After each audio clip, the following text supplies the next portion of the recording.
Ciao a tutti Cubers, oggi unboxing. Dentro questo pacco c'è un cubo che mi ha spedito Shengshu e mi ha chiesto di farvi una recensione per voi. Come sicuramente avrete visto dal titolo, il cubo è il 2x2 Crazy della Shengshu. Ecco a voi il cubo in tutta la sua bellezza.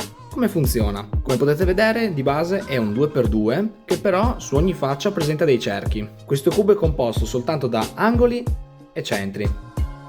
Come potete vedere, al centro di ogni faccia c'è un cerchio che va a separare appunto gli angoli dai centri e ci sono due categorie di centri. Questi con la versione 0, ossia che se andiamo a girare la faccia il nostro centro rimane fermo, vedete se io vado a girare la faccia il centro rimane fermo, oppure il tipo 1, ossia che se vado a girare la faccia il centro gira insieme alla mia faccia.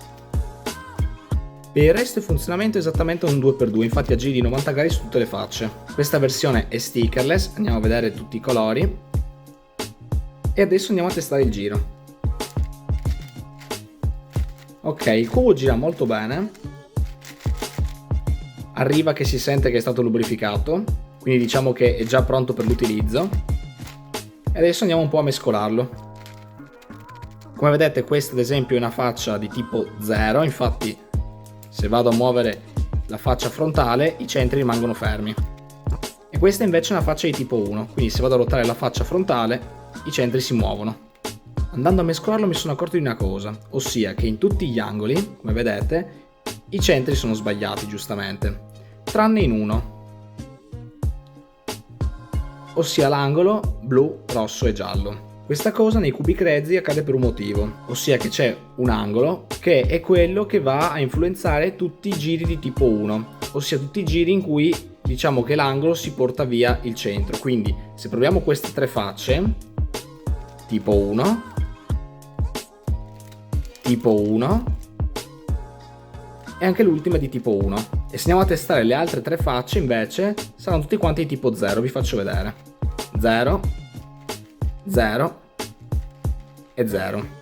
Questa cosa è molto importante capirla al fine di riuscire a risolvere il cubo. Bene, queste erano le mie impressioni a caldo. Il cubo gira veramente molto bene, molto belli i colori, vivaci, si distinguono bene gli uni dagli altri. Al primo approccio abbiamo già notato che l'angolo che ci crea la versione 1 sulle facce è questo qui, quindi abbiamo già un buon indizio su cui cominciare. Ma dato che voglio darvi una recensione un pochino più approfondita, mi prenderò una settimana di tempo per testarlo bene. Quindi ci vediamo tra una settimana. One week later. Ed eccoci qua. È passata circa una settimana e adesso vi do le mie impressioni finali. È un cubo veramente molto divertente da risolvere, è abbastanza complesso, almeno per me lo è stato perché non ho molta esperienza con i cubi Crazy, diciamo. Come ho anticipato nella parte precedente del video, questo pezzo è quello che effettivamente va a dettare di che tipo sarà la faccia, ossia tutte le facce che includono quest'angolo, quindi in questo caso queste tre, avranno i giri di tipo 1.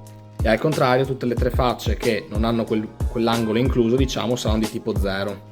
È un dettaglio molto importante anche perché ho notato che se si va a fare un algoritmo che vai però a includere questo pezzo nel giro, vai a mescolare tutti i centri che hai già risolto. Quindi bisogna sempre fare molta attenzione a metterlo in una zona tra virgolette di sicurezza dove non si va a mescolare. Voglio farvi vedere un caso particolare che penso sia una specie di parità. Il caso è questo, tutto il cubo risolto, tranne due coppie di centri che sono invertite. È un caso che si risolve in una maniera abbastanza banale che però mi ha dato abbastanza problemi, nel senso che ogni volta che tentavo di risolverlo andavo poi a rimescolare i centri delle altre facce. Alla fine con un semplice ragionamento usando movimenti tipo R2 o U2 sono riuscito a capire come risolverlo, però mi ha dato abbastanza grattacapi. Eccoci alle conclusioni finali. Il cubo nonostante abbia molti pezzi gira veramente bene. È un cubo super interessante da risolvere e da avere in una collezione, è abbastanza difficile, infatti gli darei un 8 su 10. Lo ritengo difficile in quanto mi è capitato spesso di includere questo pezzo negli algoritmi e di quindi mescolare tutto senza accorgermene. Detto questo, ringrazio ancora Shengshu per avermi mandato questo cubo e avermi permesso di fare questo video. Vi invito ad iscrivervi, lasciare un mi piace e farmi sapere qua sotto nei commenti voi cosa ne pensate di questo cubo. Detto questo, ci vediamo alla prossima!